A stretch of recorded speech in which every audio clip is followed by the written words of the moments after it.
जय हिंद दोस्तों। आज मैं एक बहुत ही गंभीर मुद्दा पे बात करने आया हूं। मैं बता दूं, आज मैं जो बात करने जा रहा हूं, जिसके बारे में बात करने जा रहा हूं, उसको जलने वाली बहुत है, बहुत जलेगी उसको। मैं आज चंद चाटुकारों का एवं उनके वंशजों के बारे में बात करने आया। जैसा कि हम सब लोग जानते हैं, हमारा देश, ये भारतवर्ष कभी अंग्रेजों के गुलाम नहीं होता, कभी नहीं, मतलब कभी नहीं, किसी कीमत पर नहीं होता। अगर इस देश में उस समय चंद गद्दार, चाटुकार और दलाल पैदा नहीं हुए होते, उन चंद दलाल, गद्दार और चाटुकारों के कारण ही हमारा देश उस समय गुलामी की ओर बढ़ी।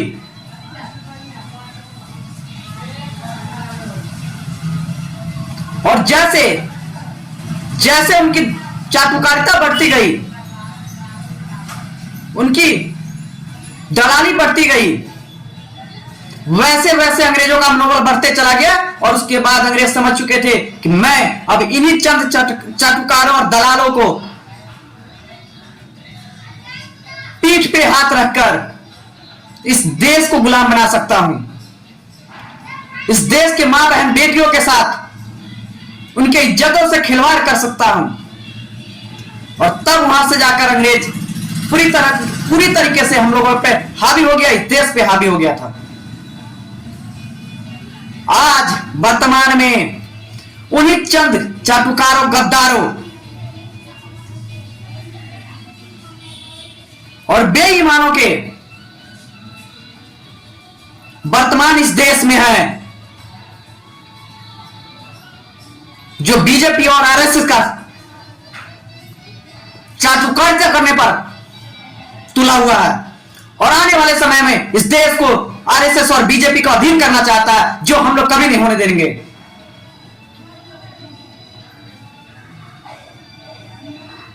जैसे उस समय चंद चाटुकारों को जैसे लेट से समझ में आई थी, जब अंग्रेज इनके मां बहनों के और बेटियों को उठाना शुरू कर दिए घर से, तब इनको समझ में आया कि यह तो बहुत गलत हो रहा। और उसके बाद जैसे अंग्रेजों के खिलाफ आवाज उठी थी, सेम उसी प्रकार, जब तक इनके अपने घरों में इनके अपने मां बहन बेटियों का इज्जत और इनकी इज्जतों के साथ खिलवाड़ नहीं होगा, तब तक इनको समझ में नहीं आएगा कि हाँ, आरएसएस और बीजेपी क्या है।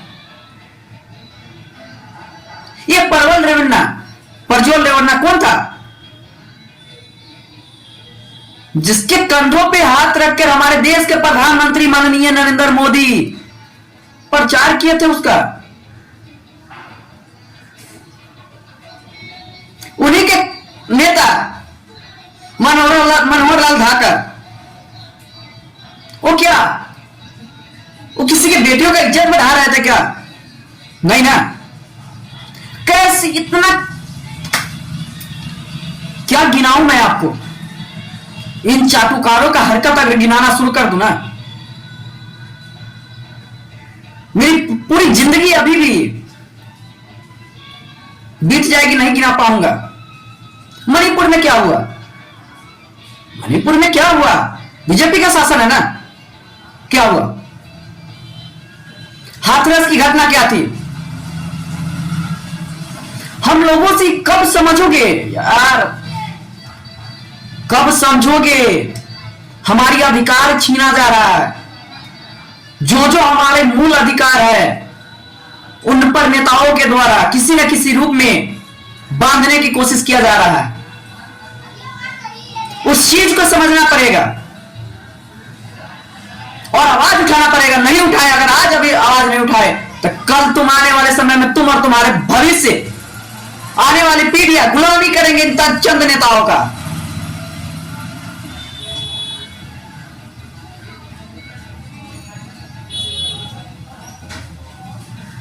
इस देश के मूल निवासी से, इस देश के मूल निवासी इनको अपना पहचान पत्र दिखाएं। इस देश का नागरिक होने का इनको सबूत दे। और जिनकी ये चाटुकारिता करते हैं अडानी और अंबानी, उनकी नागरिकता कौन मांगेगा? आपको बता दूं, अडानी और अंबानी कब के देश को नागरिकता को छोड़कर विदेशों का नागरिकता ले चुके हैं। है औकात नरेंद्र मोदी को? है नरेंद्र मोदी का औकात? मुकेश अंबानी के अंबानी का मीडिया के सामने में आकर उनका मूल प्रमाण पत्र मांग के देखे, नहीं मान सकता। औकात नहीं है इतनी बीजेपी वालों का। ये किनसे मांगेंगे? आम पब्लिक। रोजगार पे मुद्दा उठाओगे तो मंदिर का मुद्दा लाएगा, भ्रष्टाचार पे मुद्दा उठाओगे पाकिस्तान ले जाएगा,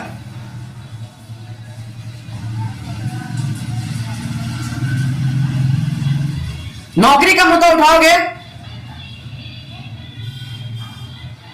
हिंदू मुस्लिम करवा देगा। ये हम लोगों को तोड़ने का एक साजिश है। इसीलिए आप सबसे हाथ जोड़कर मेरा निवेदन है, मैं आग्रह करता हूं अपने अधिकार के लिए लड़िए, आवाज रखिए, बोलिए। चुनाव आने वाली है बिहार में और इसकी शुरुआत बिहार के चुनाव से करके दिखाइए। अगर जब ने बिहार थाना है, इतिहास को बदलने का काम किया है और इस बार भी बदल के रहेगा। जय हिंद, जय भारत। मैं अमन कुमार।